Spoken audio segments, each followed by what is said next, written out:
sent out a bunch of emails apologizing. Yeah, I'll be there.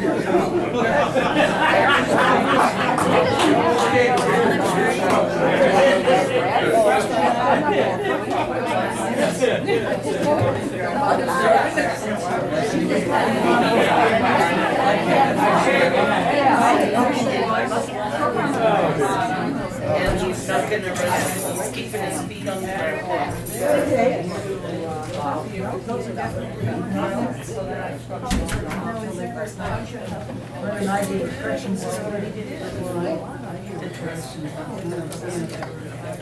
I have trouble. Yes, you are.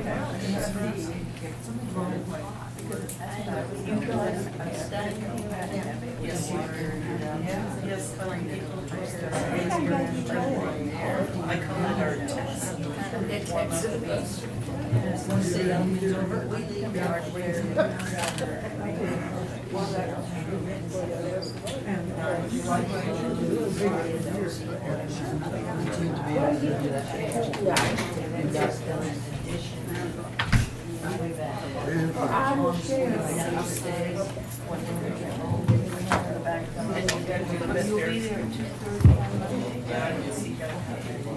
I'll see you Monday.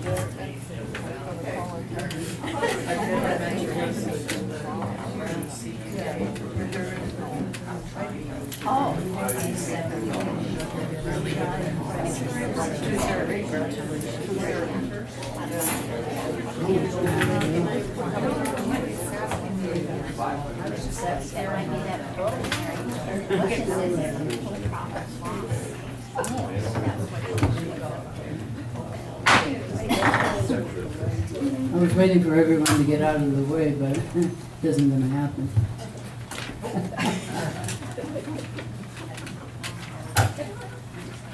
Meeting of the Board of Directors will come to order.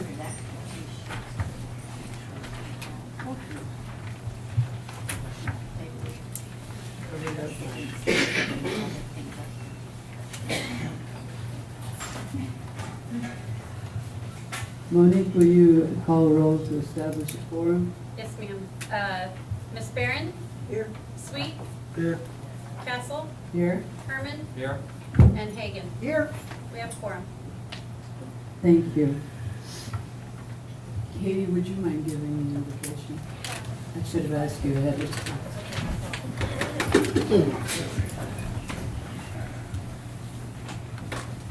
Margaret asked you blessings upon this meeting this morning and guide our newly seated board of directors. We are appreciative of all the writing that we done yesterday and any that you send us. We are so blessed here on Fort Clark Springs. We ask that you guide all of us as we address the board with any of our concerns and have great respect for each other. We ask all of these things in Jesus' name. I pledge allegiance to the flag of the United States of America and to the republic for which it stands, one nation, under God, indivisible, with liberty and justice for all. Honor the Texas flag. I pledge allegiance to thee, Texas, one state, under God, one and indivisible.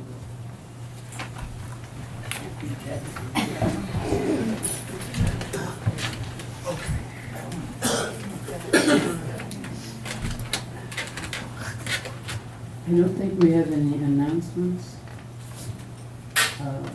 correspondence. Okay. Unless you want to tell them about the graph, Lane Grafenbauer's results that are on the table here. Oh, the results of the election from Glenn Graff and Bowers are up here if you want a copy of that. I'd appreciate if you wait for a break in the meeting before you do that. But they are available, and if there aren't enough copies, I think we can get you some more.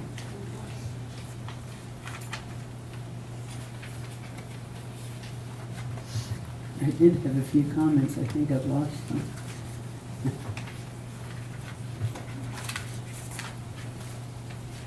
First, if B didn't work so many hours a day, he'd be presiding in my place. I want you to know that. He's agreed to remain as vice president, and we thank him for that. You just never know what's going to happen. And he did pretty well.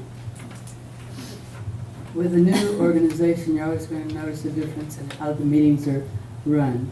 We'll try to move the meetings, follow in a relaxed Robert's Rules of Order if that's possible, but that will take a while, and we hope you'll please be patient.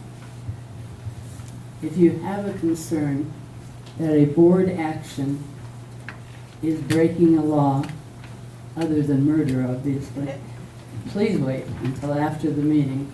Contact John or any board member with your concern. If necessary, we'll have an emergency meeting to fix the problem. I remind you that this is a board of directors meeting, not a membership meeting, but we do want your input on some agenda items. Please wait to be called on and respect when no input is requested or when discussion must be closed. We may not always agree, but we can always respect each other, even in disagreement. I'd like to keep the 15-minute discussion period as close to that time as possible, and we will move you along. I also want to keep the executive sessions as short as possible so that you don't have to wait here for hours, especially Katie. We always appreciate that.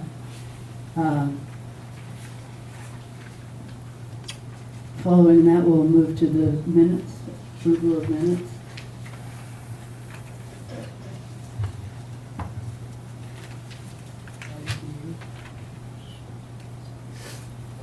I make a motion that we approve the minutes as presented. Can you use your microphone? Sorry. If I have to hold mine, you have to hold yours. Yes, ma'am. Yes, ma'am. Yes, ma'am. I make a motion that we approve the minutes as presented.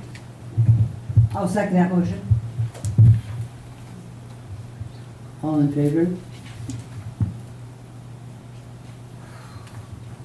Approved. We're instituting something new. If it just wastes time, we'll stop it, but we're going to have a treasurer's report. Sandy, would you do that? Okay, this is the bank balances as of Wednesday, April 15th, 2015. For Texas Community Credit Card account, it's $15,696.84. Texas Community Checking Account, $30,000, $30,080.76.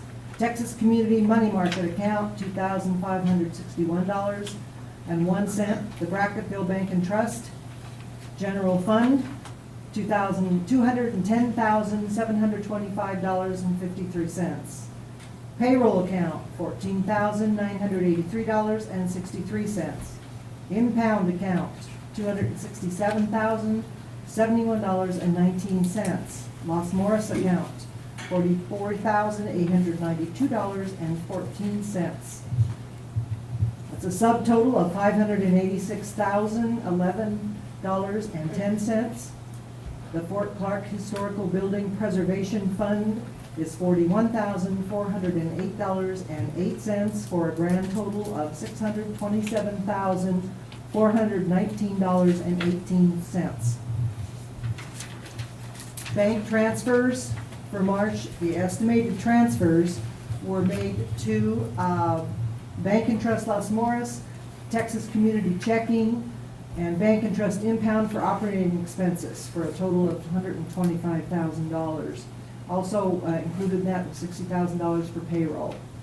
The actual March 215 transfers were for Bank and Trust Los Morris for operating, Texas Community Checking, and Impound for operating expenses. Also for payroll was a total of $136,000.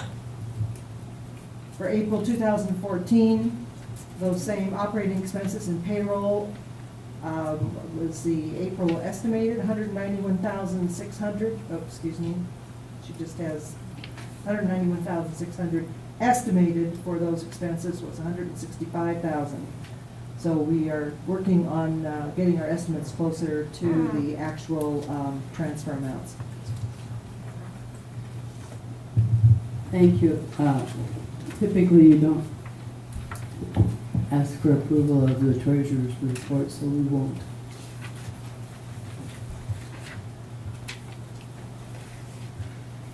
Approval of transfer of funds. Andy, that would be yours again. Can I ask a question? If we're that far off on our approval, on our estimate, should we be approving after the fact or before the fact, or what? Well, Can you help us out? we are, it's difficult to approve before the fact because what we're doing is simply estimating. So any approval we do at that point is an estimation. Approving after the fact, we're simply approving what was actually transferred. So my personal opinion is it's wastes a bit of time to approve the estimated. We should approve the transfers as they've occurred, but I think we should still estimate them and report them to see if they get closer and closer together. Okay, That's probably- I see where you're going with it, okay. I have a question. Go ahead. Use your microphone, Ann. Yes. You might as well pick it up because Pick you it up can't ever now. get there. Okay, that works better. So, I would like to know from what fund to the other do we transfer? And from where to where? I mean, this is a question in my mind that I am not sure of. Can you respond to it? No, I think we can probably respond to that better. How about John? Or John. You know, and when I get to my part, I'm gonna go over all the financials, the P&L, all that kind of stuff. It really depends on what's going on and where it's coming from. I can get a better answer for you than that, but I don't have a better one for you right now. Okay, thank you. I'll check later. Thank you.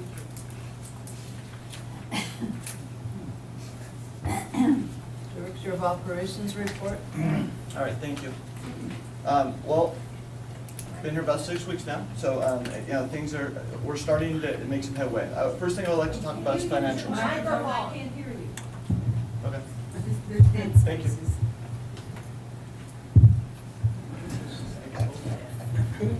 Just go with what you take. Oh, there we go.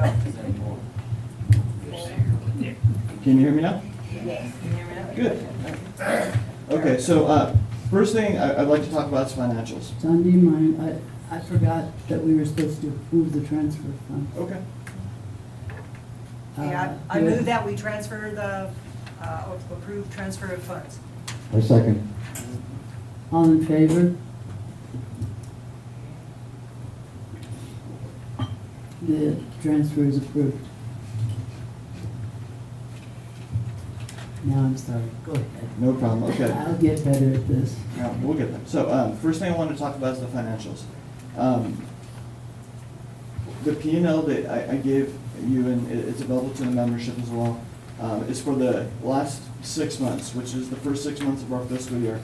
The reason why it's combined is, in going through everything, we went through everything with a fine-tooth comb. I looked at every month, every account, and just trying to figure out what was happening. And I'm happy to report, no money has been taken, all the money's accounted for, all the bills have been paid up to this point. So going forward, that's done.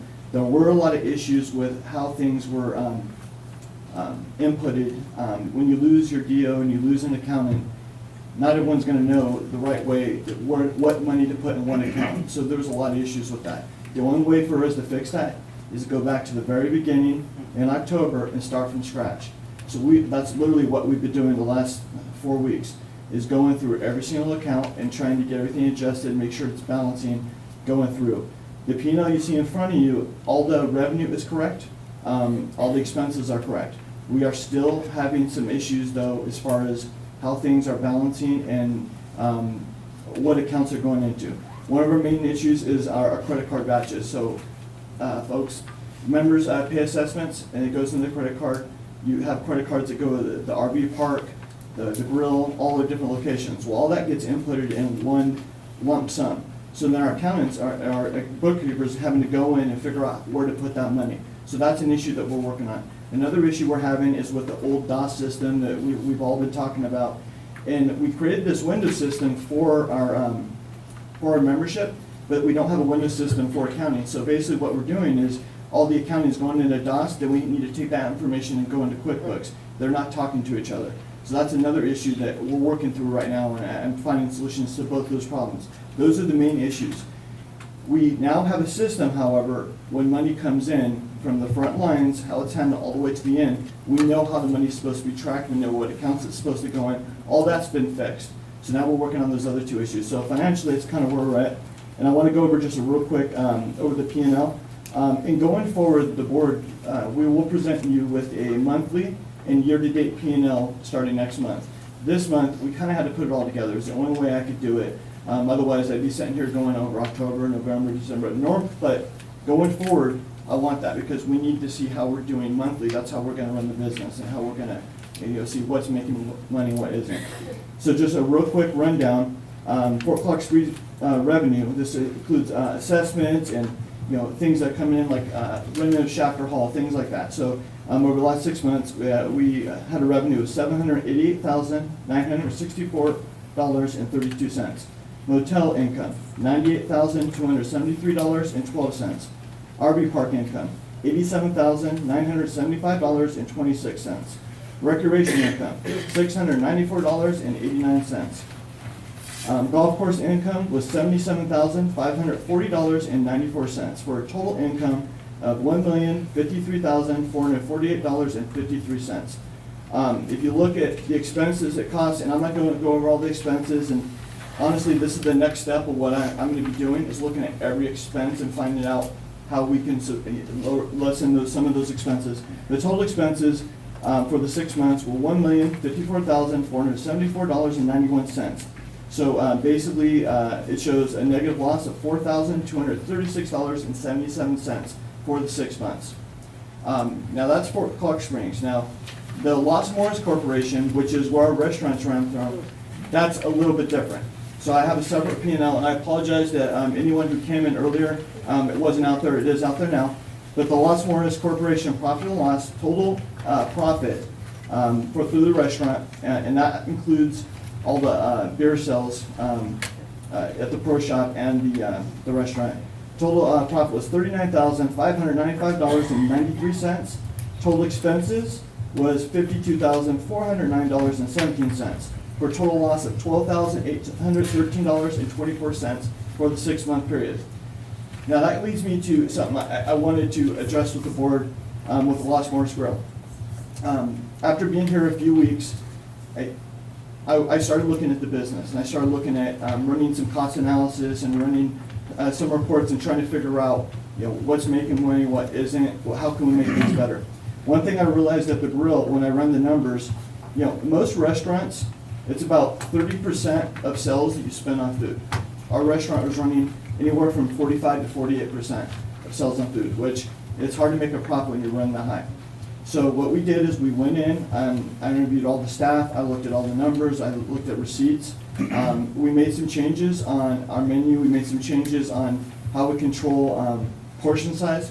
We also looked at other things and investigated some things. As a result, we did have turnover of some staff, but going forward, I think we have a good plan in the future of how to make the grill profitable, and I certainly thank everyone who supports the grill on a daily basis. So that's something we're working on. I mentioned the DOS and credit card batch procedure. Those are things that we're both working on, which leads me to the next thing I wanted to report on, which is the resort fee. And I want the board to understand, all we're doing with the resort fee, this isn't charging memberships, it's not charging members, friends or family, nothing like that. But what we're having, yes, ma'am. Would you, I think there still may be people who don't understand the resort fee. Sure. So, all right.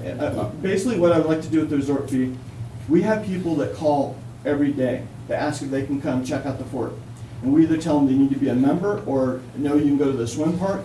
We have people that come every day to the gate, that drive up, that want to come in. And security is, yeah, well, you can come in and check it out if you'd like.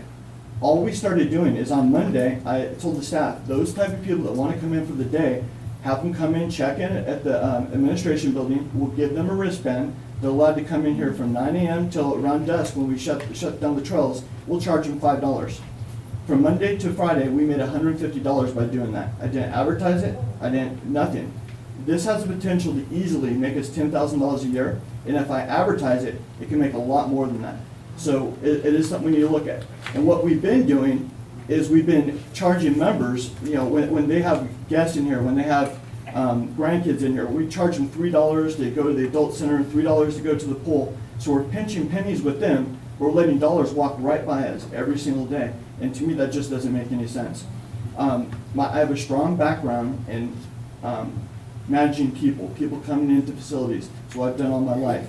If we start letting people in here like that, it will create issues, but I also am, we're gonna be able to deal with those issues. We're gonna be able to pay for it by the people coming in here.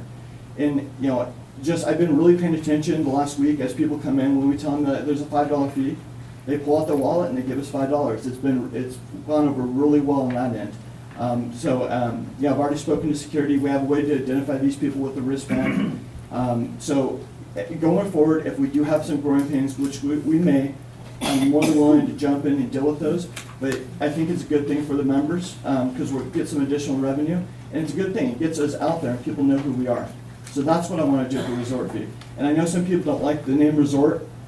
I don't really care what we call it, but we got to call it something. So I'm just saying. And that's not, I'm just telling you. The other thing, if I can move on that subject, that's okay. The other thing I want to talk about is the film crew. We had the film crew here that's shooting a movie called Border Town with Lorenzo Lamas.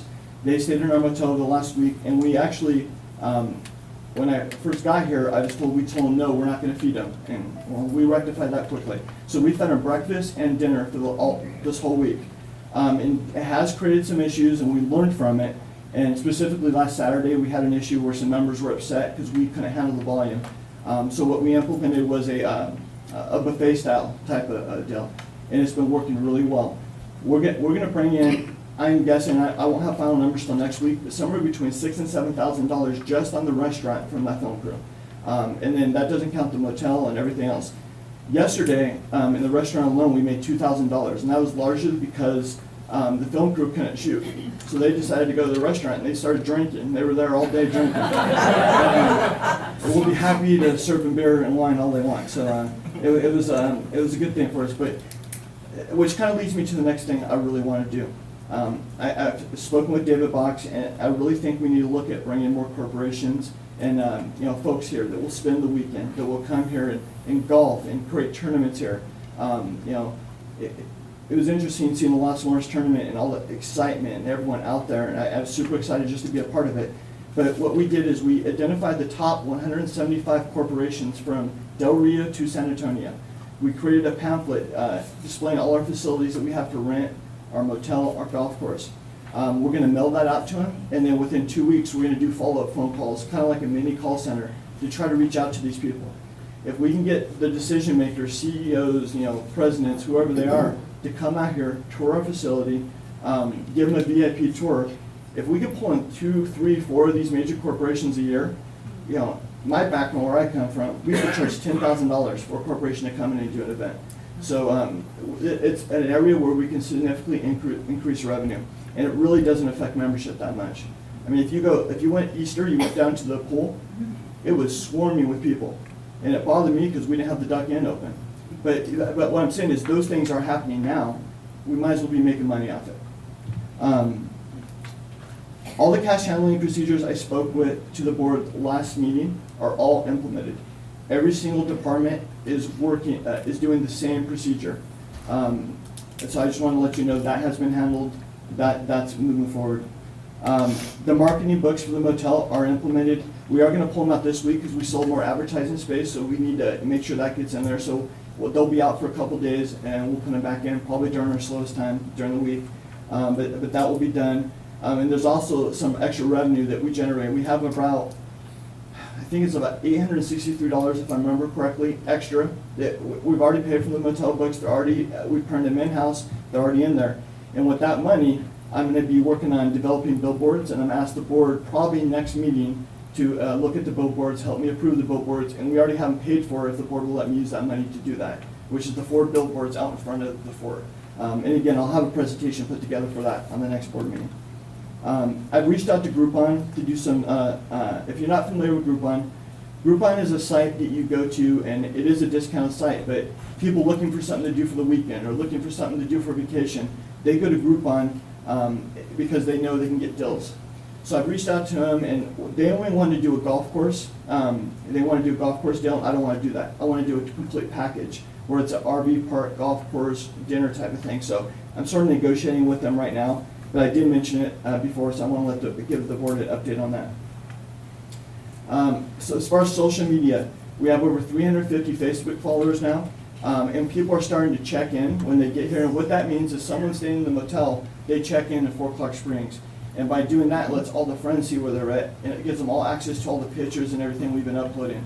I've been trying once or twice a week to get out there and take a historical photograph, or take, like yesterday I was taking pictures of all the water and the springs rising and all that good stuff. But when you do that, it gets people excited, and everyone who's a follower can see the fort. That will grow. As we start hitting 1,000, 10,000, 20,000 Facebook followers in the future, that's going to help bring us in people. I mentioned Dickman Hall, so I want to give you a quick update on the Dickman Hall. And at some point in the future, I'm going to ask the board for permission to fundraise for Dickman Hall. Specifically, I would like to open the bar in Dickman Hall and use that money and ask the board to restrict those funds back to Dickman Hall until we get it open. Because I think it's an important historic place, and I think it's a place that deserves to be saved, and it's important for our strategic future. I have put together a maintenance budget, but I'm still working on the bar side budget. Mr. Price Chambers, which is TABC out there, actually helped me identify some people who do bars correctly in the area, specifically in Del Rio. So I'm reaching out to them. They're going to help me and be a good resource, help all of us. I'm putting together a budget for that. Once I get that together, I'll come to the board with that. We'll be able to serve our liquor there, won't we? Yes, we will be able to serve our liquor there. We actually made sure that our liquor license was good. We did renew it this week. We are good. It's been renewed this far, and no reason to let it go now. And so that is a strategic thing I'm working on, and I'm really excited about it, and I will welcome anybody's help who wants help with that project.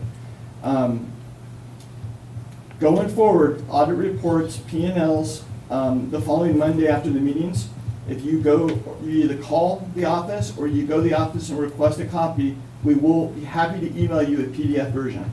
I know we had some issues in the past. People didn't want to pay for the copies, or we didn't have copies available. There will be a copy there to review if you would like to. But if you'd like a copy, all you have to do is let us know. We'll be happy to email you a PDF version. It is not a problem. Let's see. Duck-in, we're looking at Duck-in. There's some electrical issues, as we all know there. I'm trying to find out what that's going to cost, because what I saw in Easter, if we had Duck-in open, we would have made a lot of money. And I just want to do prepackaged foods, and I would like to, anyone that want to help with that, that's fine, but it's something that we need to look at, so I'm working on that. One other change we made, we had a team in golf maintenance and a team in maintenance, the 4 O'Clock maintenance. What I did over this last couple weeks here is we put Philip in charge of all of maintenance.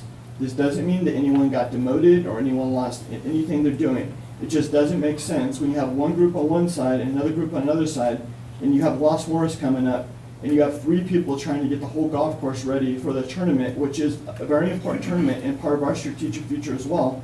And you have the guys over on the other side of maintenance that aren't trained and aren't allowed to go over there and help out.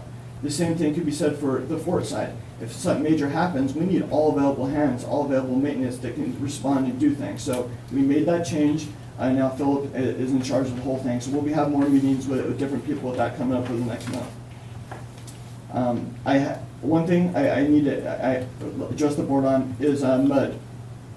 They were having a problem, and I'm not an expert on this, so I'm explaining as best I can. But with their water, getting rid of water and dumping into the creek, there's new regulations of how much they're supposed to do. So I'm working with them to find solutions to that, and as we come up with those solutions, we'll be coming to the board and getting recommendations and getting approval to do things. But there's several ideas, anything from building new sprinkler systems that will take water out in the fort during our hunting areas, creating pastures, so more deer go in those pastures to help with that issue. or even putting in things like koi ponds to get rid of the water in there. So we are looking at issues with that, and nothing's gonna happen. I'm just kind of meeting with them, and when we get closer, we'll adjust the board and bring the board in. Have you considered a community garden? I would love that. I would absolutely love that. Maybe that's something the garden club can help us with.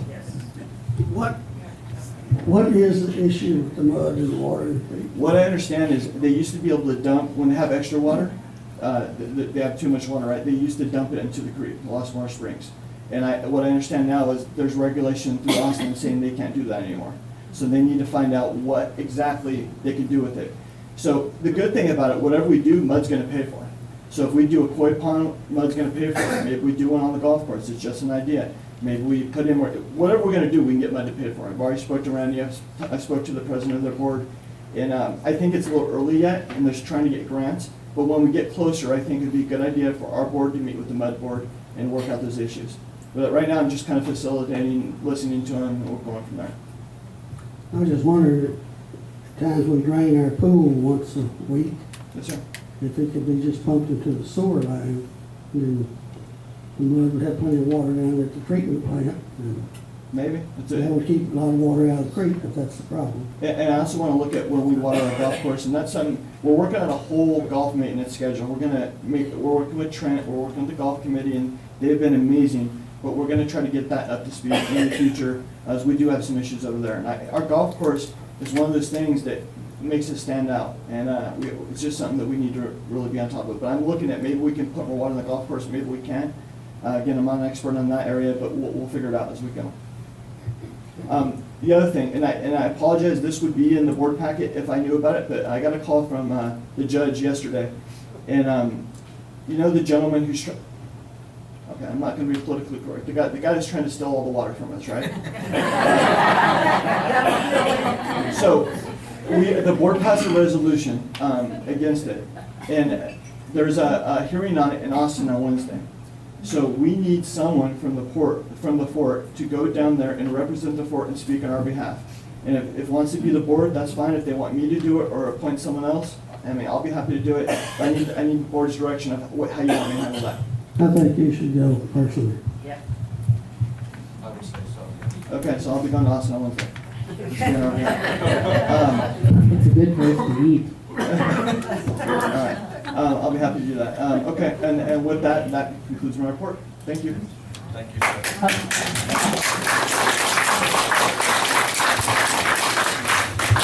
sir. John, before you put away your microphone, it was complicated enough that I wonder if the members have any questions, and if you'd be willing to answer. Absolutely. Yes, sir. I have just one question, and that is, in looking over the P&L, I see where you separated out the golf course expenses, income, but not their expenses. Could that be done in the future, please? Yes, that's exactly what I want done. Again, I was trying to get this done in 6 months, but the golf course, the restaurant, the motel, they should all have their own profit and loss statements.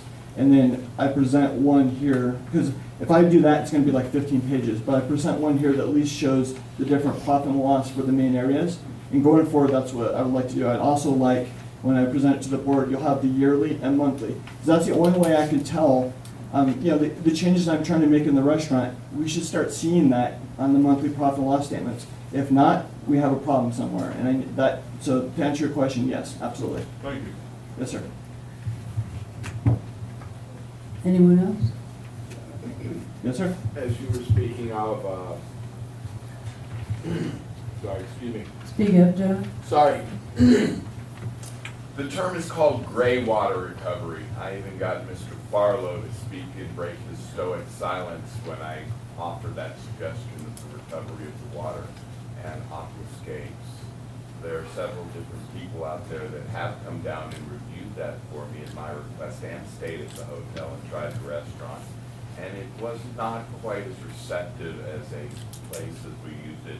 Mystery shopper, scientist, theater, 3000 approach. But I do have several plans I'd like to bring up with you on that issue. What would be the operative point of, well, if I may, question on that one? You have it broken down could weekly P&Ls on your new POS system be ready on that restaurant? Did you say weekly P&Ls? Yes.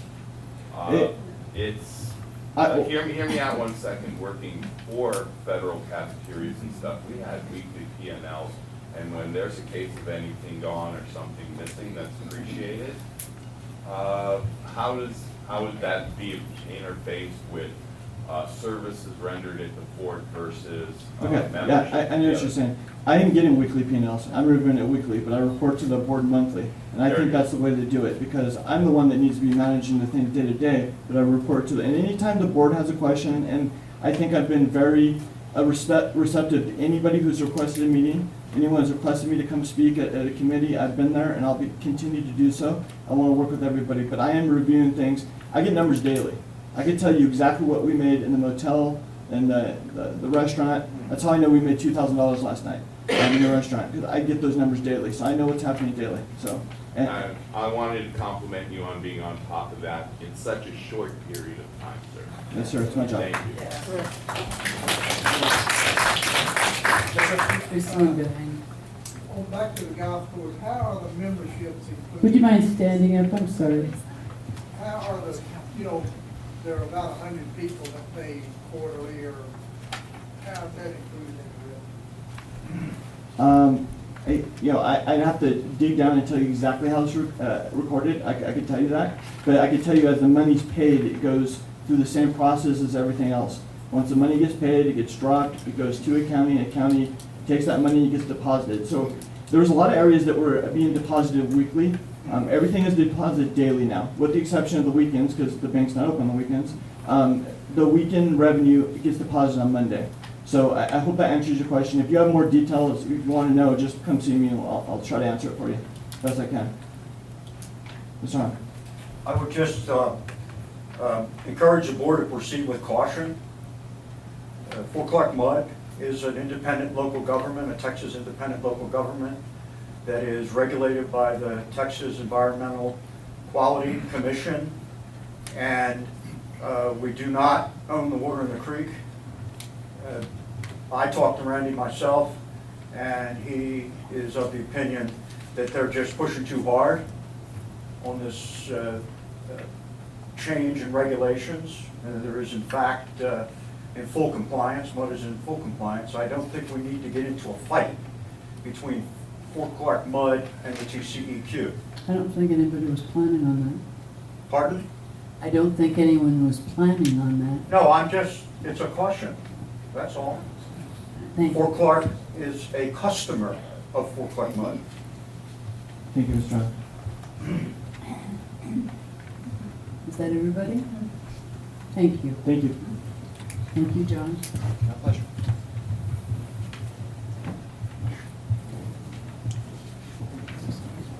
Gravel for the RV park. Did Philip come? Oh, is he back there? There he is.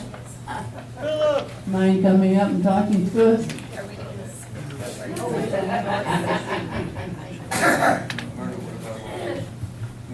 Once again, you'll have to excuse me, but Philip doesn't get paid on weekends. He's got garbage to pick up.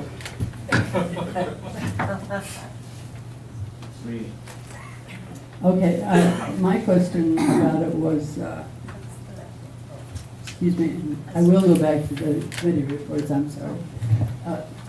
My question about it was, does this include the regrading and the, as I understood it, there was a need for regrading somehow, building up the. Yes, ma'am. Are you talking about the bid that I got from PW Yes. Equipment? Okay. That is not included, that's just material That's just delivered. Yeah. The thing about it, it is a high bid, but Roby's kind of had the idea of what to do with that thing, and I really didn't visit with them on how exactly they wanted. All I know is that they wanted to go from the street 80 feet out, the entire east side and south side of the RV park with a rock material, which is gonna be a limestone that the wards can get. There is a lot of grading that needs to be done for the water to run, stop flooding into 38. There's gonna be some, it needs to be raised, there needs to be a ditch. There's already a ditch on the south side of that RV park, but there's nothing that ties that water into that ditch, so a ditch needs to be dug out to divert the water back into the creek where it's supposed to go. So that is material only and delivered. No labor, no equipment, no nothing. So they wouldn't even spread it. Well, it'll come in on a belly dump, so it'll be just rows Wow. of material, and it'll have to be That's worked. a high estimate then, Yes, isn't it? yes, ma'am. Uh, That's for the whole thing, that's for 29 stalls. But just the gravel. Yes, ma'am. And it could wash out the first time we had a really big rain. Well, being that the limestone material's got a power base, a dirt base on it, once it's laid properly, rolled, wet, rolled, wet, rolled, it holds together well. You've gone beyond my knowledge there. Are you saying it's caliche? No, ma'am, it's not caliche, it's a limestone based material. Do we have any idea? I mean, they aren't expecting you to do this, are they? No, ma'am, we don't, the fort doesn't own the equipment to do that kind of work. Yeah, I don't think you, well, even if you did, that's beyond, you know. Could you and John work on this a little bit more? Sure, absolutely. Keep me informed, but like I said, you're above my knowledge right there.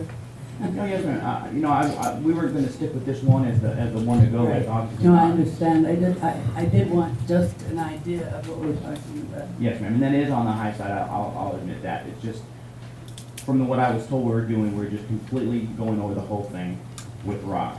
Well, even that would be helpful, yes. Right. But There are a few contractors, in Uvalde Yes, sir. associated with that Vulcan mines over there, they haul limestone. And they have people that will spread it, and secondary people will come in and pack it down with rollers. Yes, sir. And I used them one time, they were reasonable, I thought, for what I had done. So Okay. I wouldn't just stop at one bid. Oh, absolutely not, no. And the only reason we went with the wards is because they're local and they didn't charge me $130 to come out just for a bid, which the other two companies that I called, one from Uvalde, one from Del Rio, it is roughly $130 both ways what they charge to come out. But it's at least a start so that we Yes. know what we're doing. Yes, ma'am. Okay, well, I'm probably going to be on the next agenda too, but thank you. Starting Monday, we'll work on other ones. Thank you. Okay. Thanks, Phil. Myrna, could I ask Philip a question? Sure. Philip, on the grading of the RV park, is that gonna in any way negatively affect 37? Because we've got a lot of flooding in 37, and I know that area is all connected. No, ma'am, it won't affect it in a bad way. It'll keep the water from going. What we're trying to do is we're trying to raise it up. Because you can stand at about the center of the RV park and you can see where it slopes down towards the back and you can see where it goes towards the road. What we're trying to do is we're trying to raise it all up to a level height, and then on the southwest side, we want to dig a trench that will tie into the ditch that's way in the back, that's kind of overgrown. It looks like it was already dug out once, but it got overgrown. We just want to tie into that, and then it sends it on down into the creek. Okay, And it so will that- completely keep the water from going into 38. Okay, so that ditch from 37 that floods and we have lakefront property. Yes, ma'am. It's It's still gonna be a problem. It's still gonna be a problem. Right, we also did, I took Tim Ward on a golf cart tour around there, and I showed him the things where we're having problems with standing water, because it's been brought to my attention before. And he's also showed me, in those areas, a lot of overgrowth, and it just needs a small dozer, or even the Bobcat that we have with a blade on it, can push through there and alleviate that problem. Great, thank you. Bill, I have a question. Yes, sir. Over here, 31. Yes, sir. You know where I Yes, sir. Would you get up and let the rest of us hear, please? My name is Larry McMillan, and I live on Bull Lakes. And it got yesterday that I thought it was gonna come into my house again. And the water flows like crazy down that big ditch and comes, like, gets past my house and it stops, and it just starts to fill up. And then it starts backing up into, there's some people here, right, that got very wet inside of their house. Not yesterday, I don't think, but. Yeah, because I drove by your house about 8 times yesterday. I was keeping an eye on that, because I am aware of that area, so I know that You're aware that of gets it. closer. Is there a plan yet? Yes, sir. That's all I need to know. You know what you're doing, and I'm happy about it. Yeah, I've asked Mr. O'Brien to visit with me on it a few times, not in the most friendly manner, but it's another thing where we have to get in there, dig it deeper, and there's, back behind your house, there's another big area that can just accept so much water. And it just needs to be dug out, and with the 8 guys I have, we're getting on it, I promise. That's fine. Yes, ma'am? Philip, you know, remember last summer when we had that flood? Yes, ma'am? And those dams y'all removed? Yes, ma'am. Well, one of them has been rebuilt. I don't know if the other one's been rebuilt, but, that other one down there, going in one has been rebuilt. Okay. TCEQ, yes, ma'am. They come by here and they tell us, and we go and do our best at breaking them up. I know. Aside from sitting out there at night and shooting beavers, I mean, it's tough. And the rock ones that are, TCEQ frowns on that too. yes, ma'am. There are beavers around my house, shoot back.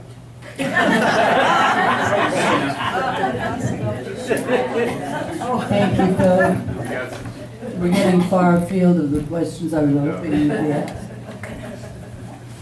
All right, let's go back to the committee and organizational reports. I've got B next to me, he keeps me on, and so does Joe. Fortunately, my ribs are far enough away from them, they won't. All right, the architectural committee. Okay, we had 18 requests for a building permit. Summertime is picking up. We okayed 14 requests, and we shelved 4 for lack of information. 3 of those have later been approved, and we still have 1 pending. I'd like to say that we are still taking applications for members, and we would like very much for, if you're interested in coming and being on the committee, to leave your name at the front office, because we meet Tuesdays at 9 o'clock every week here in the boardroom. And we need some new members. So if you're interested, well, be sure and let us know. If you're nosy, it's kind of a good one, committee to be on.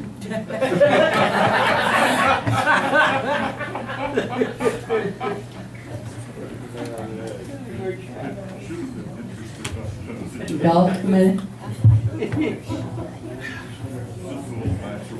Okay, I'm giving the golf committee report because a lot of our committee members are involved in the RGE tournament this morning, so. RGE? Yeah. Rio Grande Electric Co-op. See, not everybody knows. Big tournament yearly here. They bring a lot of people into the fort. The last golf committee meeting was basically just for the Los Morris tournament, because people on the golf committee are the same people on the Los Morris tournament committee. They will be having a wrap-up meeting on Tuesday, but we have some of the preliminary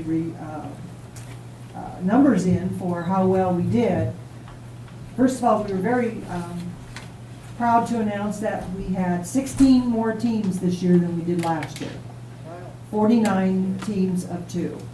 And included in that was the Los Morris's first women's flight.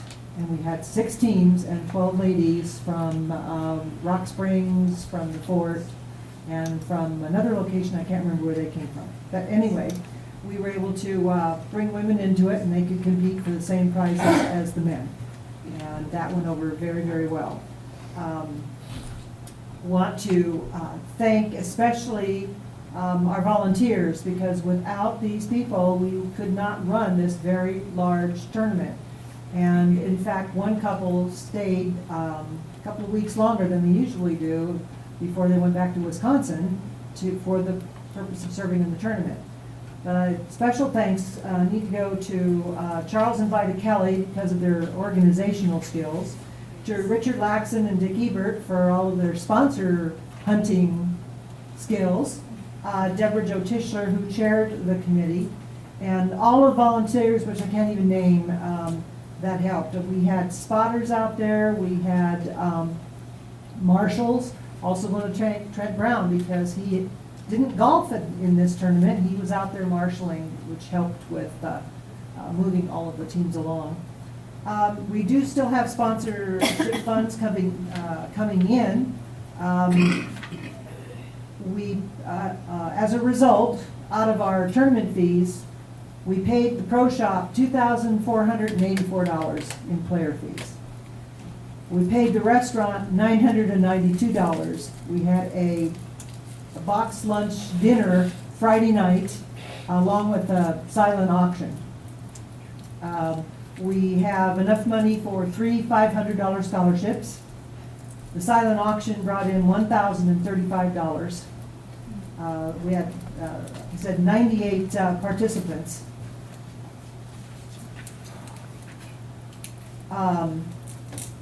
The scholarship, this is an increase over last year. We gave 2 last year. This year we've increased it to 3. We collected over $4,000 from sponsors alone. We had quite a nice party Friday night. They had a free golf day for those participants, and we had the dinner, and Daryl Yearwood was there for entertainment in the evening, and we had an excellent crowd in the restaurant. Everybody had a really, really, really good time. So this is a lot of money that we brought into the fort. This is a very, very important tournament for the fort, and we hope that you'll continue to help us support this tournament in the future.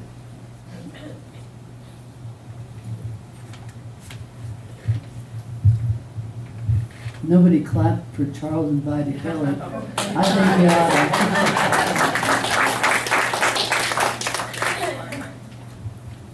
Preservation Committee?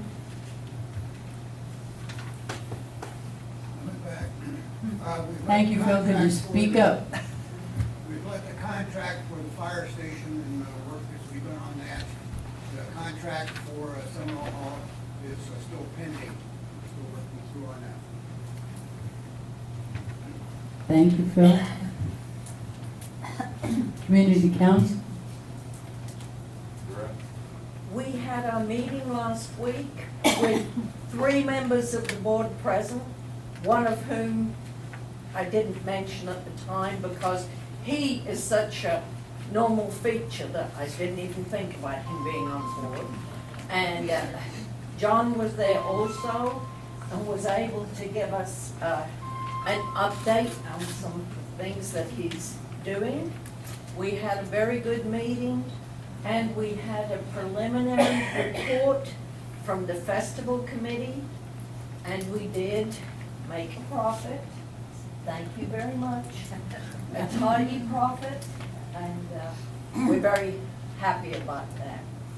In the fall, we intend to bring some speakers in for community education, which is part of our 501c3 status. Thanks. Thank you. Recycling? You're so tiny, you gotta come a little closer. Okay. I thought maybe I could project over. I didn't realize you were standing up.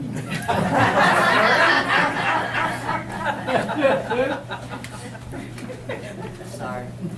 I could not resist. She isn't really. You say this is too tall for me. You can bend it down. I need a stool. Anyway, recycling You'll center. get one, be careful. I know. We sent a load out at the end of March.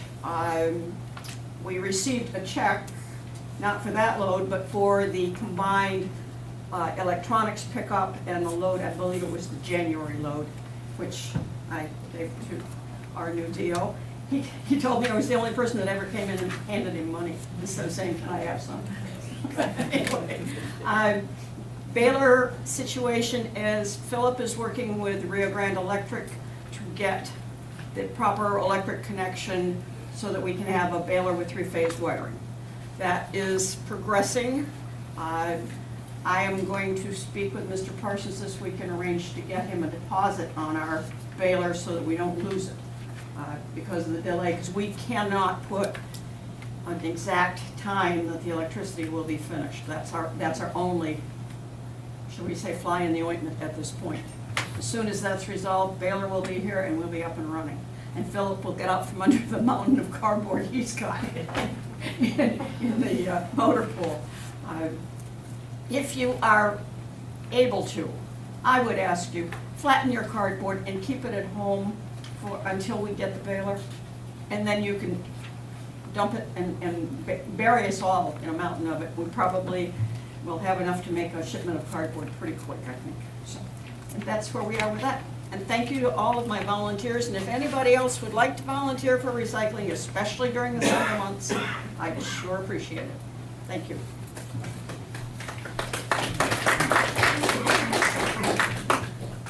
Sorry for all the abuse. You get 2 days next. I had 2 days last month. I'm going to remind everybody, please, please, please, wash out your beer cans and your soda cans. The wasps and the ants are just terrifying some days. Because as it gets warmer, it gets worse.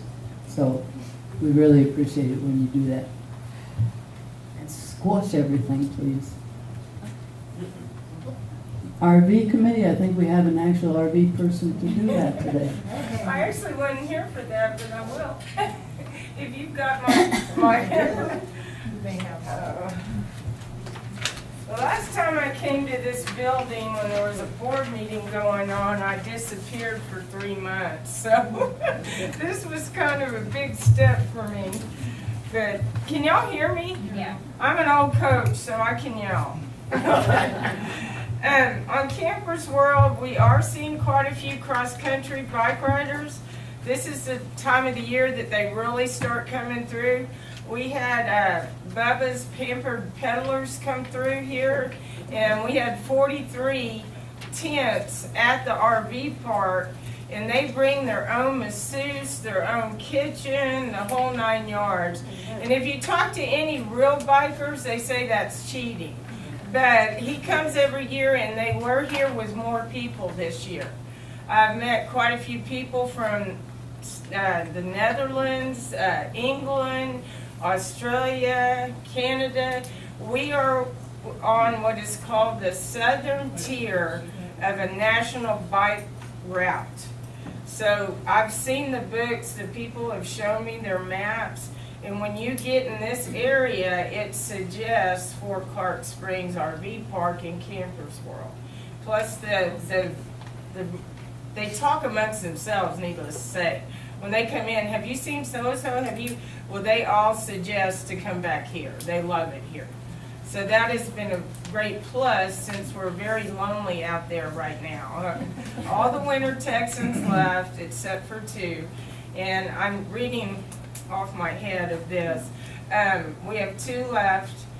Last year at this time, we were full almost, but that was because of solar plant and pipeline, which needless to say kept us totally swamped the whole summer. So this is really new to me, and I'm very lonely. If anyone would like to come visit, they're more than welcome. Okay, on here you've heard all the numbers before, but I'll just read the last couple of months because it is dropping, and I want you to be aware it's going to drop a lot more next month. In February, for instance, we had 51% RVs, all right, and there were 846 members, that's for the whole month, and 365, so it was 36 and 15% was the count, okay? Anybody have a question on how that's done? Yay. Okay, in March we dropped, we went from where there, or actually February was 51% total.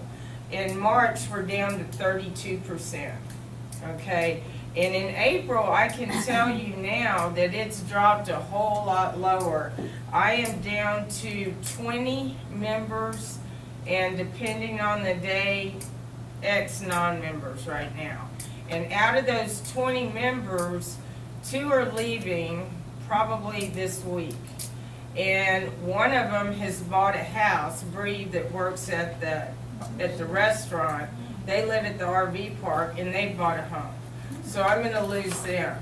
So I'm not losing people so much to leaving because they're not liking it. I'm losing them because they want to stay in Bracketville at Fort Clark Springs, which is a plus to me. And if you talk to people around, and I bet I could show of hands in here, how many people of you were ever at the RV park? I have found more and more people that started at the RV park and decided to make Fort Clark Springs their home.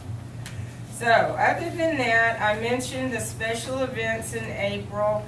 Right now, we are down to Bible study and Stitch at the park. Starting in May, I'm including all the events on the fort. Well, I tried to anyway, but now that's my job to help David, and I have taken my calendar a step further. And instead of being maybe RV oriented, it's gonna be Fort Clark Springs oriented and also Bracketville oriented, anything I can add. Would y'all please help me, because I hear comments like, well, this was wrong and that was wrong. I don't know if you don't tell me. So, and you won't hurt my feelings at all. And spelling's not my thing. So I was PE and biology. So please point it out to me. I need to know, because once you start doing that stuff, you don't see your mistakes. And I've had many times I've looked over that stuff. So if you have something, committees coming up, please let me know. If you see a mistake, please let me know. If you have anything, even in Bracketville, that you think needs to be included, I'm gathering information from newspapers and word of mouth. So I would really appreciate the help on that, if you would, please. What else did I have for you? Oh, Facebook. I am posting every day on Facebook. I don't know if anybody realizes that. I'm getting more and more people coming. But I post every day weather conditions, what's going on, what's happening that day. And on Fridays, since my only days off are Saturday and Sunday usually, I post for the weekend. So you are welcome to like us. It helps promote our page and keeps it going. I know the Winter Texans, that's how they keep up with us, is through my Facebook page. So please check it out if you do that kind of thing. The RV grounds are beautiful. Poor Jim hadn't gone off the mower yet.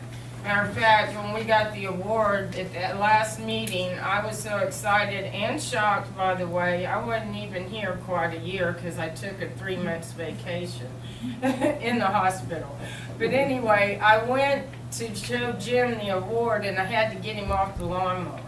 So that's a good thing. Last year, we didn't have to mow. Now we have grass. So. And that's been a lot of work from the Winter Texans and us trying to get it back. All right. Well, I guess that's it. Sounds good to me. I've got the location. Just let me know when. We would also like to. Was that you, Charles? Anyway, Jim and I'd like to thank you for recognizing us for the award. I did try to get him here, but I can tell you where he is. He's on the lawnmower. So, but we are very appreciative and very shocked. But thank you. We do work hard, but we love our jobs. I wake up every morning and I enjoy going to work, and that's what counts. Thank you, Diana.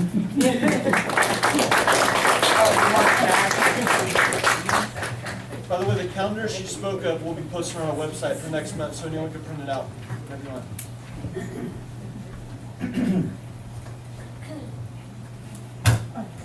Recreation, do we have anybody from recreation?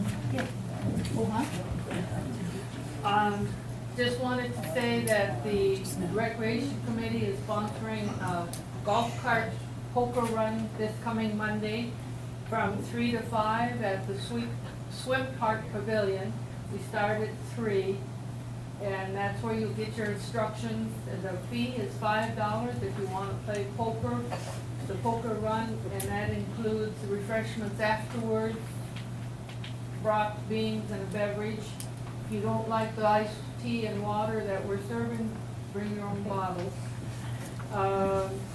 Then if you don't want to play poker, but you want to go around with somebody like their spouse who's the poker player, it's $3 for the refreshments. And other than, there is a prize money to be awarded to the 2 top hands of poker. Now, don't cheat. We don't have the cards marked, but we're pretty sure which ones they are. And then other than that, the Recreation Committee probably will go a little dormant over the summer because more than half are gone from the committee for the summer.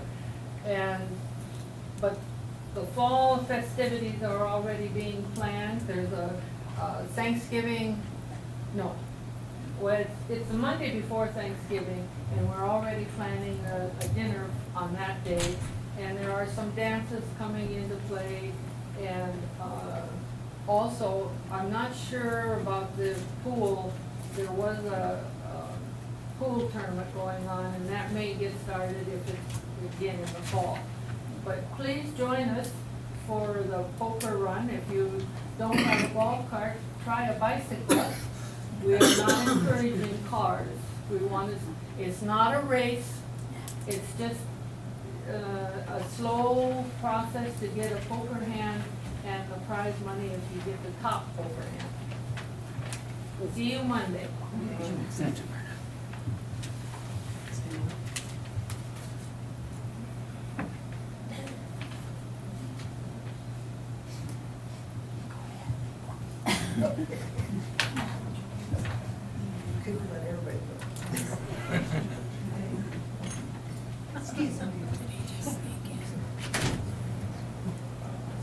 We just noticed that the county judge is sitting back there.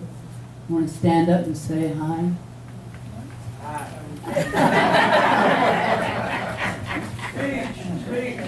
No, thank you. It's nice to have you here. Airport?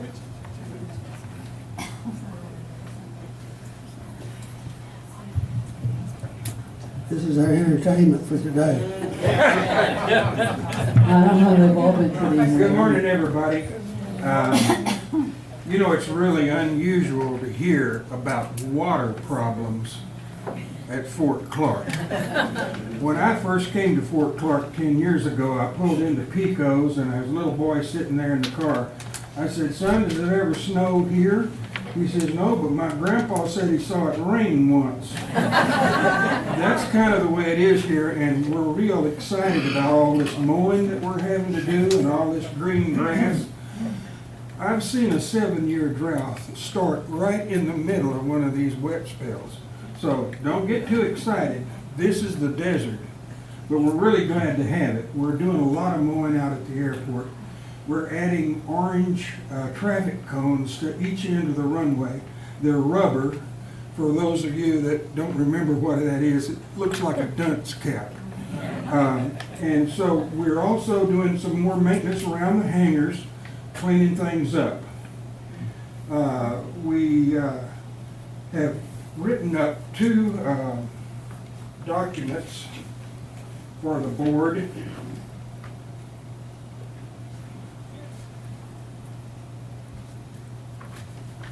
Save one. Pass them down here. These are 2 documents that explain the use of the airport as the rules are right now. And one document is very detailed, that's to be sent out to pilots who request a release of liability form. The first document there is a short form that could be put on the website, or it could be put on the bi-monthly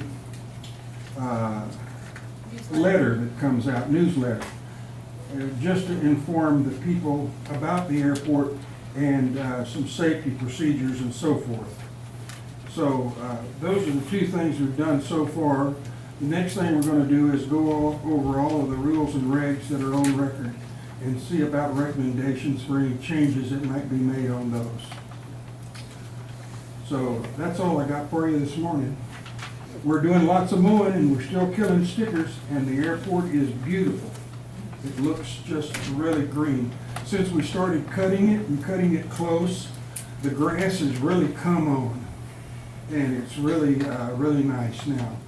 The shorter the grass is cut, the less rain it takes to maintain it. So you can very easily see the active part of the runway from the air. And the runway is well marked with white markers on each side of the runway and orange cones at the end of the active runway. So that's where we are. Thanks very much. Thank you, Sam. Declarations Compliance Committee.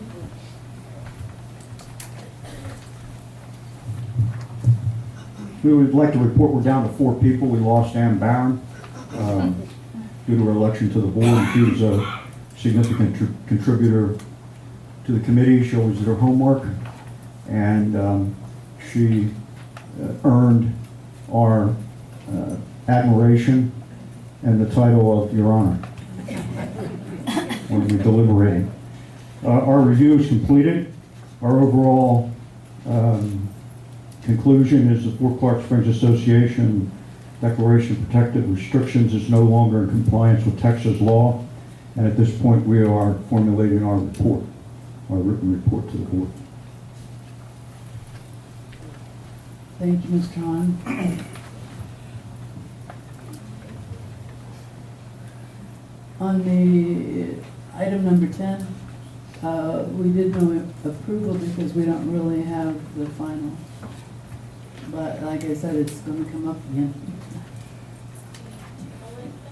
Say again? Do you need to table it then? Not really. We have, what we have is, there's no motion, so there's no, I'm not ready to say we're going to do anything yet.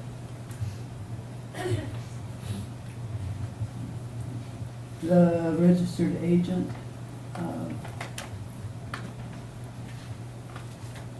who's the most likely person to explain this?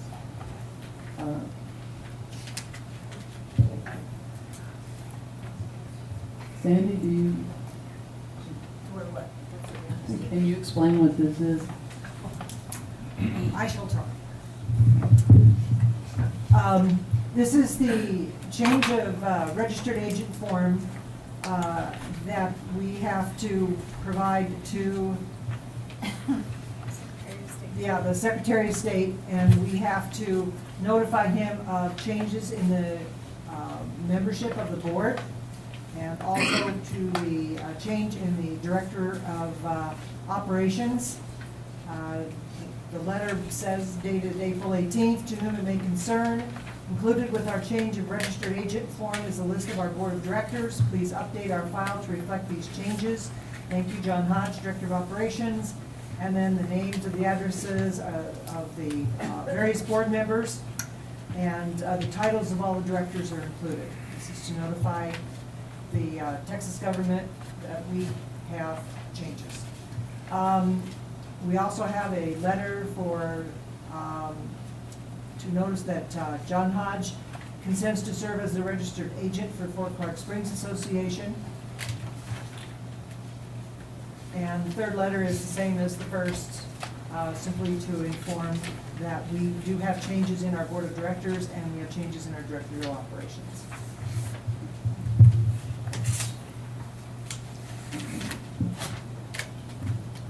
So specifically, our registered agent now is John Hodge, and we do need a motion to approve this.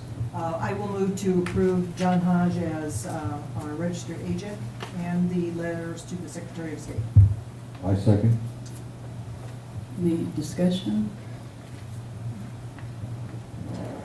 Everyone in favor? Approved. The next item is the resolution to recognize the 175th anniversary of the fight at Los Morros Spring between the Comanche people and the Army of the Republic of Texas on October 13th, 1840. Bill will read the resolution, and then we'll have a motion. Resolution to recognize the 175th anniversary of the fight at Los Morros Springs between the Comanche people and the Army of the Republic of Texas on October 13, 1840. Whereas the Comanche people used Los Morros Springs as an annual stop on their great Eastern War Trail into Mexico and camped there for generations, benefiting from the tranquility, safety, and bounty of the site.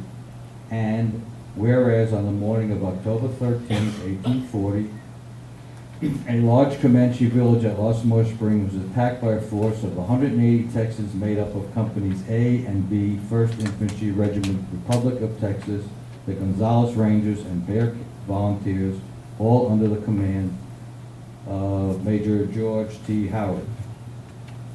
And whereas most of the Comanches fled but were pursued by the Texans, who killed 4 of the warriors, with the Texans remaining to the large town of well-constructed tents with a good supply of provisions late that afternoon. And whereas Major Howard ordered the Comanche winter quarters destroyed, where among the wigwams the men found immense quantities of food, horses, and mules, which Major Howard departed with the next day. And whereas 175 years have passed since that day, and now descendants of both parties in the event live in peace and harmony, mutually respecting the rights and dignity of the others, Comanches and Texans. And whereas the opportunity exists to reaffirm the understanding and brotherhood which exists between the Comanche nations and the state of Texas, now therefore be it resolved that the Fort Clark Springs Association Incorporated hereby designates Sunday, October 11, 2015 for observance and commemoration of the 175th anniversary of the fight at Los Morros Springs between the Comanche people and the Army of the Republic of Texas, and that all association members are urged and invited to join in special remembrance of that day of our Kinney County heritage at the site of the events. Do we have a motion to?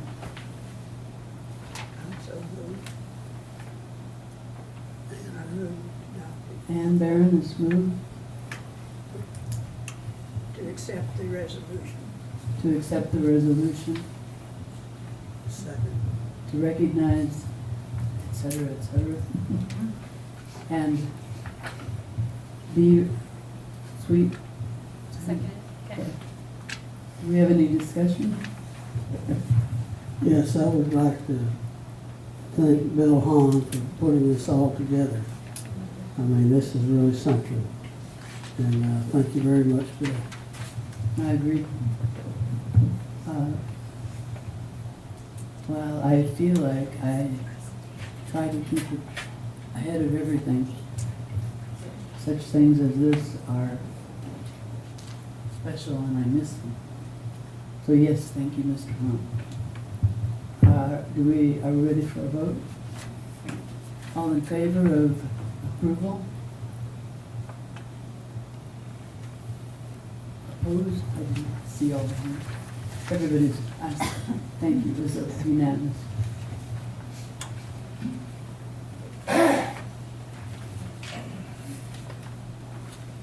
Discussion and future action.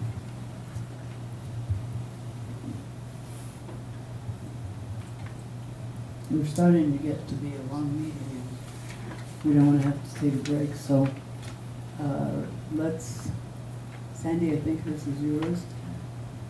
Increase assessments and or supplemental assessment.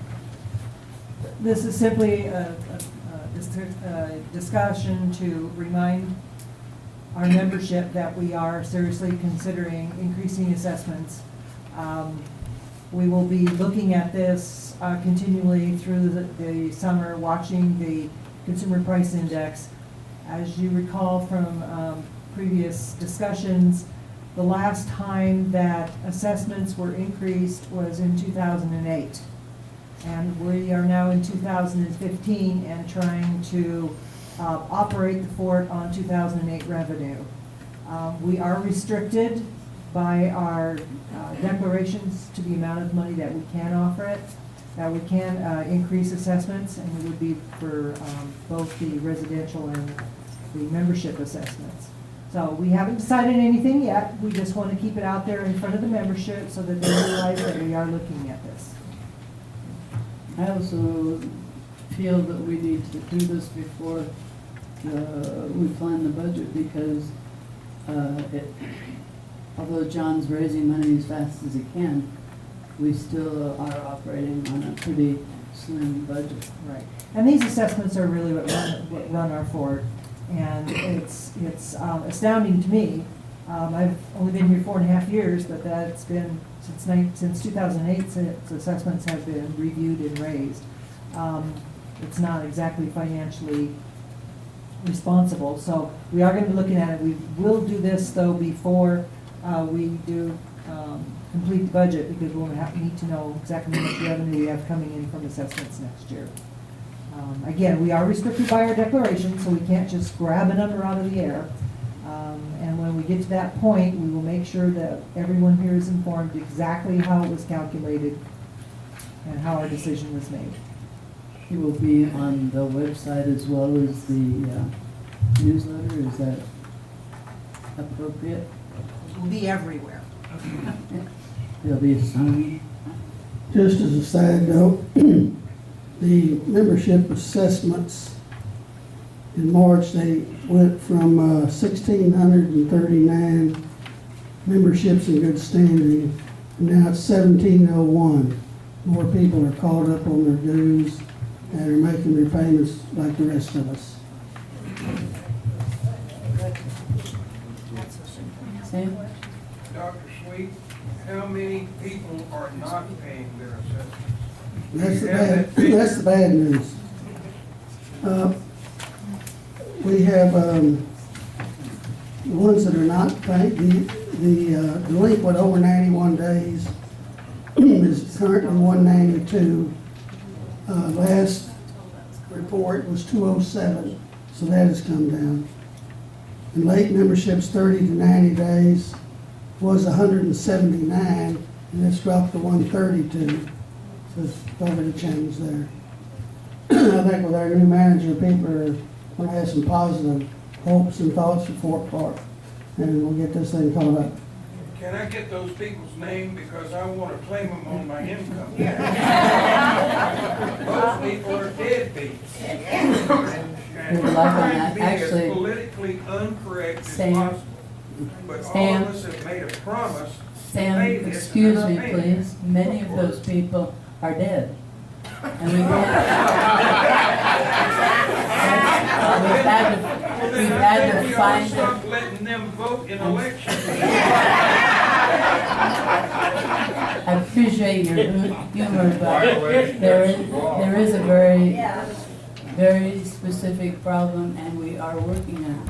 I mean, that's movement. I don't care how you put it.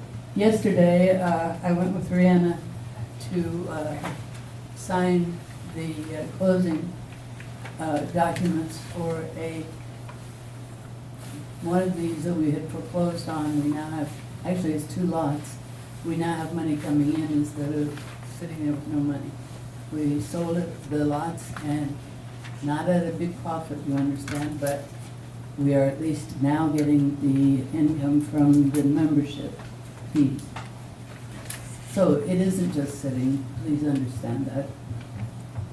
And I don't know if you could do that on your income tax, but it'd be, you could all list them and see what happens.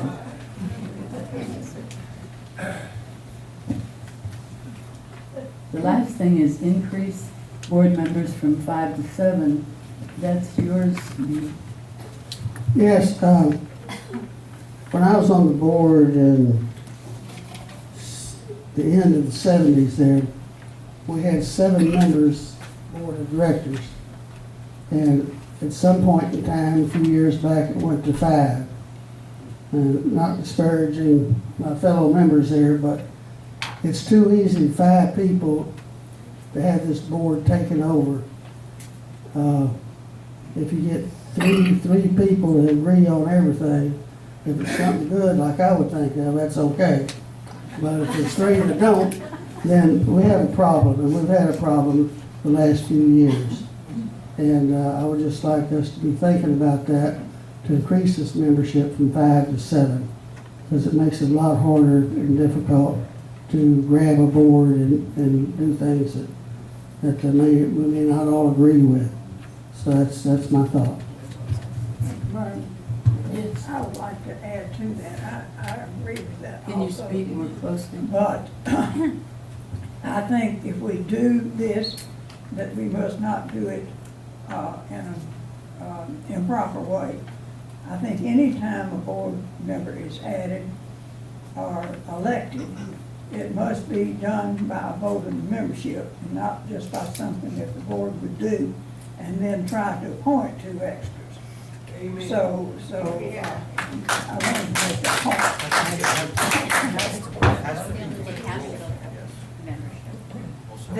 There are guidelines that we must follow in creating board positions under state law. I wasn't here when they went from 7 to 5, so I would appreciate if B or Myrna or Ann can enlighten I'm me old, as. but I haven't been here that long. Yeah.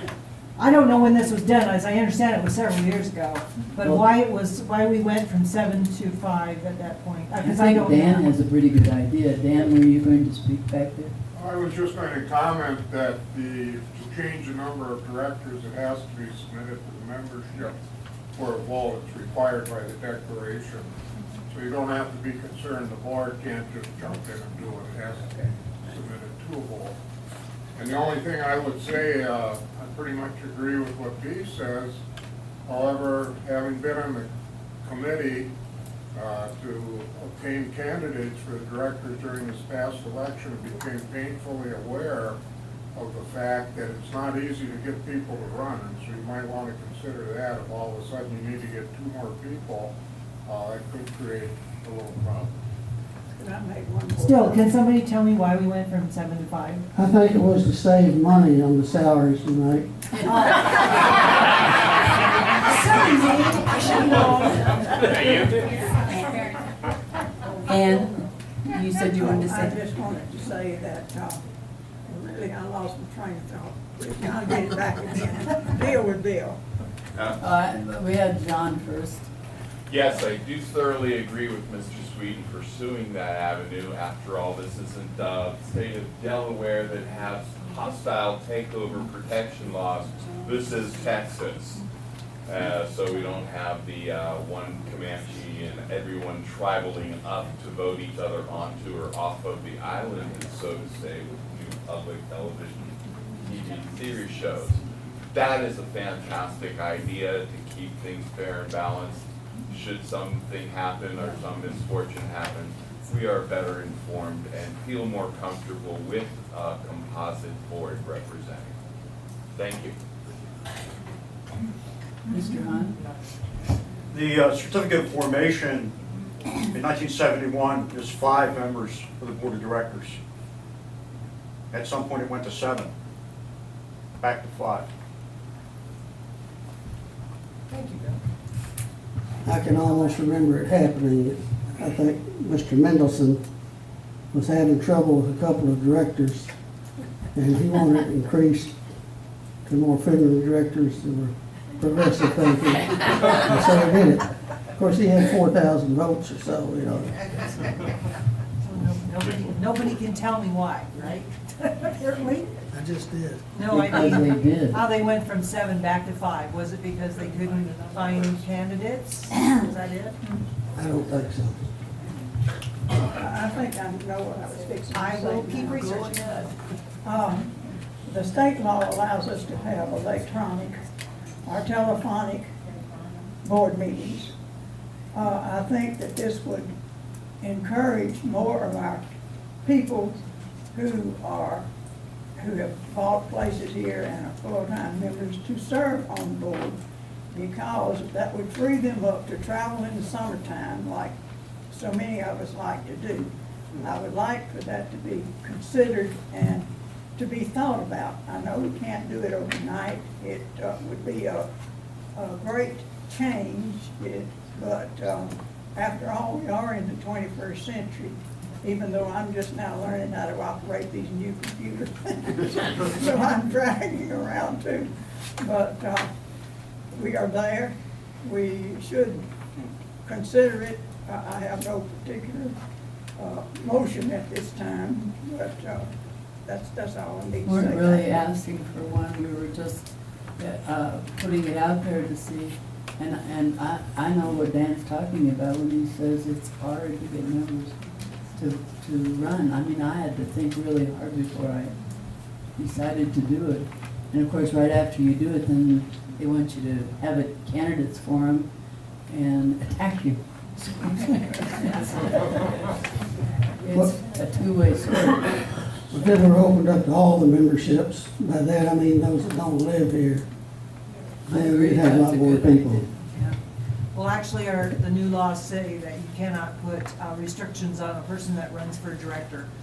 And that means they can be anywhere. There's no, I mean, as far as being a member, yes, but living in Ohio, no.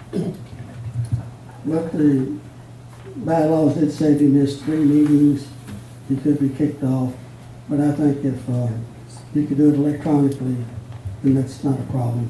Well, I think when we rewrite the bylaws, we're going to have to include the 21st century Yes. methods of communication in it. Actually, 20th century, we're still back there. 19.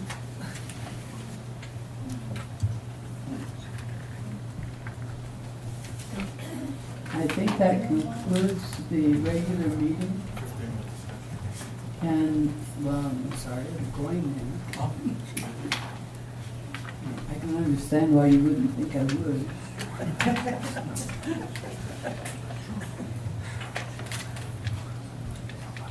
Mr. Hahn, Friends of Fort, you want to take both of your times at the same time, please? Yes, ma'am. I'm addressing the board as the executive director of the Friends of the Fort Clark Historic District. Since our incorporation with the Secretary of State, everything we have done has been open and transparent and in writing. We continue to suffer attacks and misinformation from the shadows. I would like to appeal to the board to, as soon as possible, have a special meeting so that our organization may present to you the status of the National Historic Landmark application for the Historic District, and that those who oppose that may also present to the board their position so that the board can decide who is misinforming who. Just 2 comments. You did not send a letter requesting changes to the registered agent. You send a new form. That's all you do is send a new form. You don't need to send a letter to tell them to change this. You send a new form. And the other Mr. Hahn, thing is, remember I asked you if the board, I asked the members if the board has done something you think is incorrect, would you correct us aside from the meeting? pardon? Outside of the meeting, please correct us. I don't know what you're saying, man. You have given us a correction. I asked early on in the meeting, please, if you have something that you think we've done wrong, get to us after the meeting and we'll correct it. If we need another meeting to do it, we'll do that. Okay, you also must change the management certificate at the courthouse. I don't know if that was part of what was presented. Once more, this is something we'd like you to come to one of us. John would be fine. and explain what you think needs to be changed. The management certificate is in the board packet, and it's part of the changes that we will be making. The other item, the final item is, what matters is not that the assessments have not gone up, but that we have collected less and less assessments. It's not a matter of what the assessments are, it's a matter of how much we've collected. And each year, we have collected less and less assessments. Were we collecting what we're supposed to collect, there would be no need to raise assessments.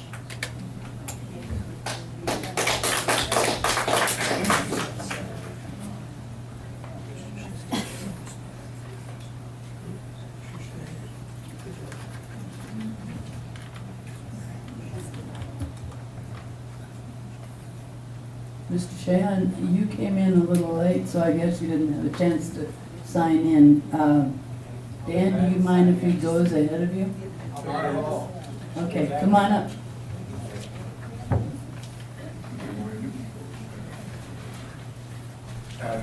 Good morning. Ms. Castle, I want to compliment you on running your meetings. This is the most jovial meeting I've been to up here in a long time. There's two items that I wanted to bring your attention to that involves Fort Clark Springs.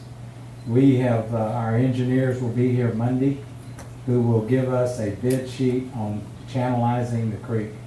Good. We've identified, as you know, every obstacle in the creek with GPS readings. And as soon as we can get that information to give to the bidder, to give to the contractors, then we will get that done as soon as possible.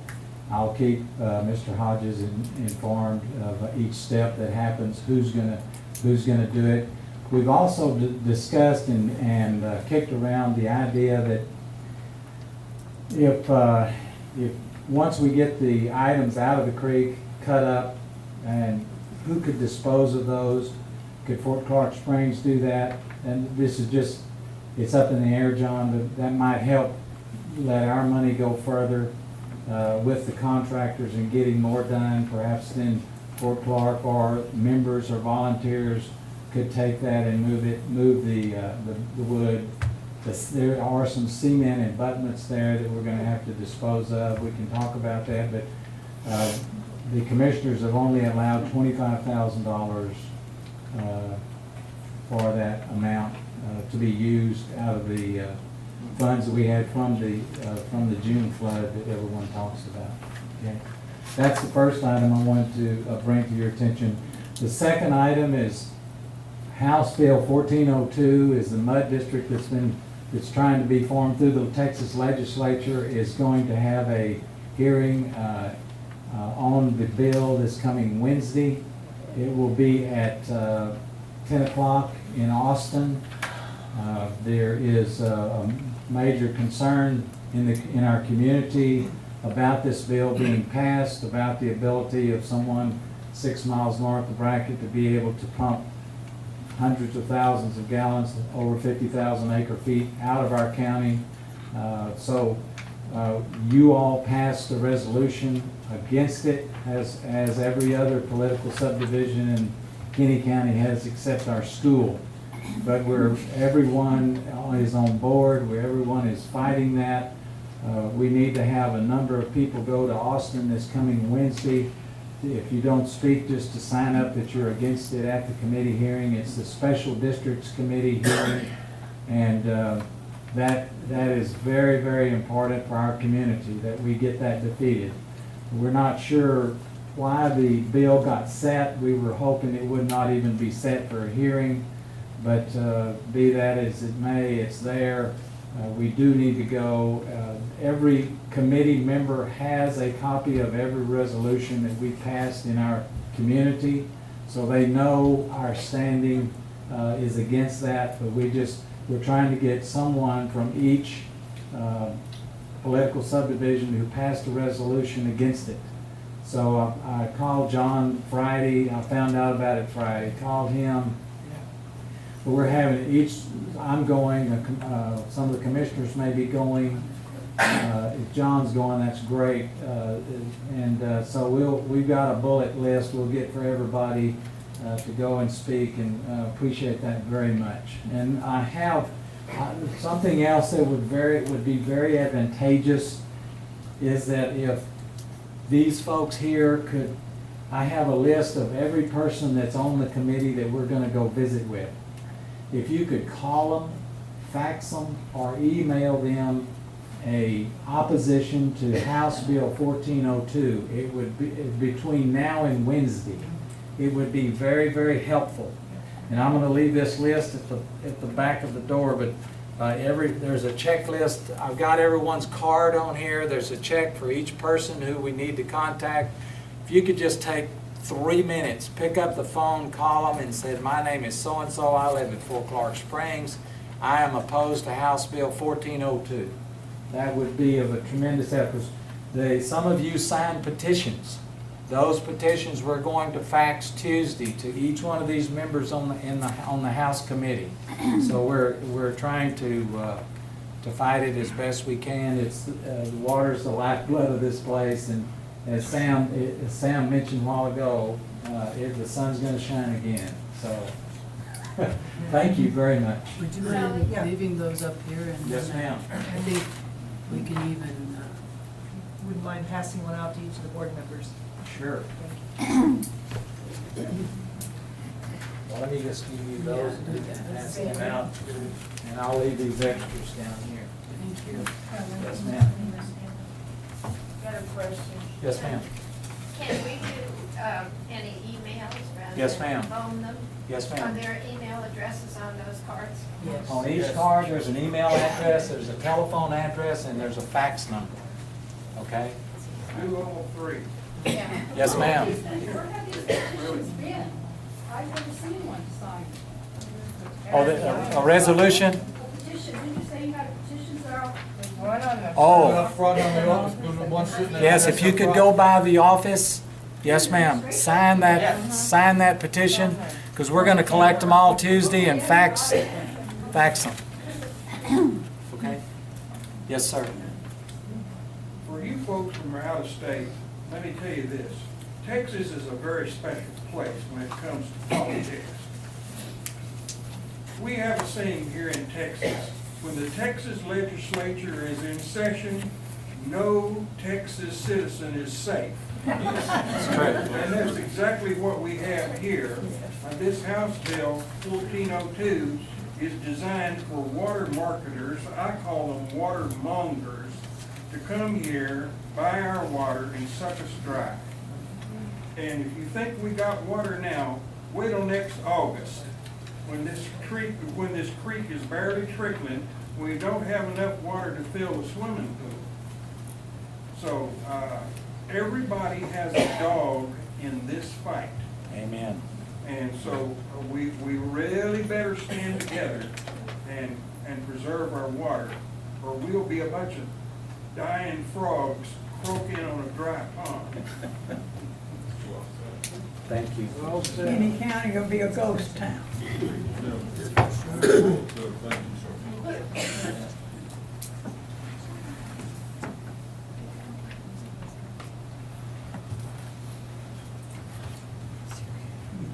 Dan, we're ready for you. I really have my question answered. I don't have anything to say, but I would like to add thanks to Mr. Hodge for his wonderful progress he's made in such a short time. I would have a question that maybe you can clarify just from my own mind.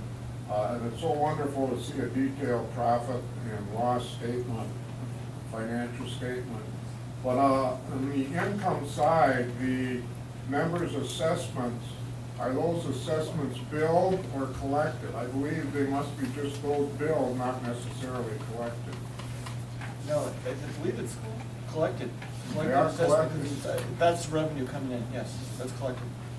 And that's for 6 months, though. How do we end up charging what's the bad debt that we charge off against revenue? I believe that's the debt that we haven't collected. It seemed to me that must be included in the assessments originally if we're charging against them. And it was the same thing on the otter, it's just leaving me a little bit confused Dan, why that would be an can I answer a little bit of that? item against revenue if it's not a part of revenue coming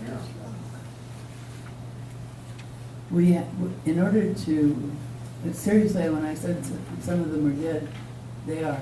And we have to get a deed before we can even work from that. So we've had a lot of problems with identifying the deed. Some of them are not regular properties, they're the little small Mostly things. stamp lots, I Yeah. understand. Yeah.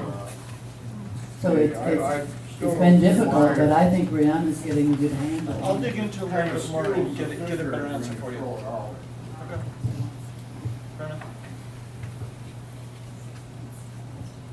All right, I think we're ready to, I thought my watch was 5 minutes off. What time is it?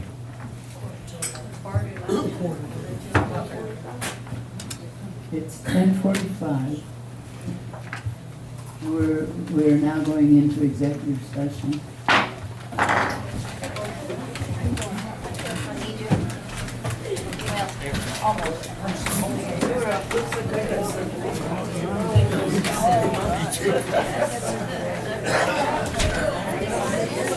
Okay, nice to see you. I didn't get here early enough to find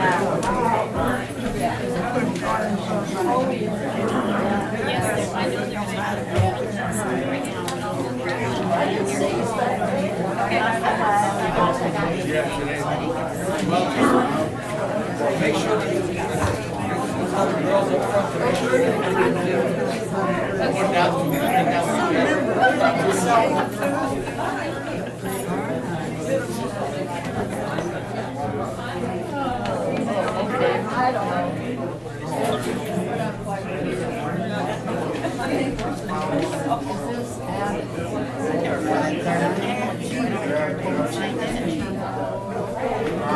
Baron911@gmail.com. I have Gmail.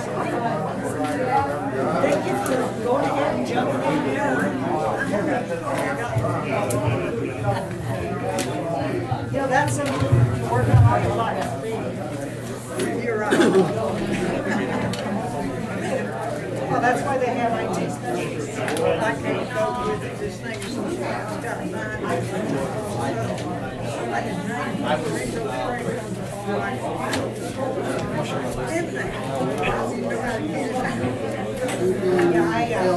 sorry, I had that.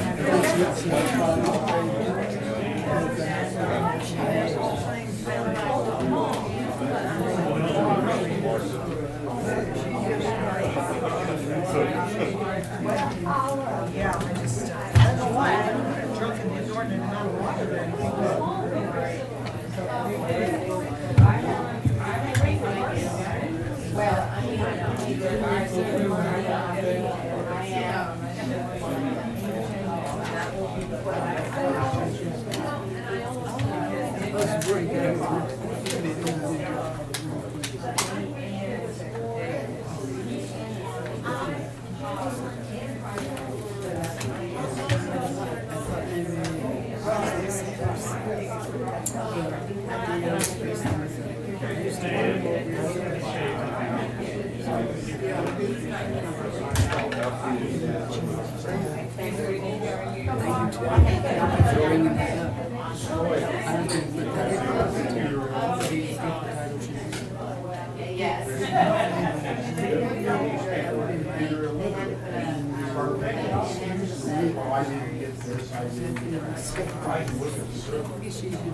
Yes. It's a technical issue. I was there. It's 12:17 and we're back in general session. Have to keep everybody on the pages they were supposed to stay on. One of the things that we determined was that Ann would be an ex officio. Well, I shouldn't talk after a walk. would be an ex officio member of the Declarations Compliance Committee, is that the name of it? Yes. Yep. We had some personnel contracts that we had to take care of. We had several properties that we looked at on foreclosures, and at least one that we looked at for sale, and another that we looked at as a possibility of purchasing. None of these things are final at the moment, except the sale. I think that will go through. Okay. Did I miss anything? Just to announce the next meeting? Well, I was going through this executive session. Okay, no, I think, no, you're right. Partner spills your coffee, is that? Yeah, I spilled my coffee. That was, took a long time to get that back. Oh, my. The next meeting is May, I lost my. 28th? Next meeting is May 17th, 16th? 28th. Third Saturday. Oh, that might be the wrong date. 28th is awful Just late. now thinking. Yeah, I think. I lost my sheet too. Yeah, I had it written on there, but I can't find it. 16th. Oh. Yeah, I had May that wrong on my 16th thing. is the next meeting. May 16th at 9 o'clock is the next official board meeting. And with that, we are, That's my anniversary. we are closed. That's not the proper word, but we are. We are adjourned. Adjourned is the word I There you wanted. go. I get it. We just, Thank you. I got two former presidents, they're going to, two former vice presidents, they're helping me out here. Thank you all.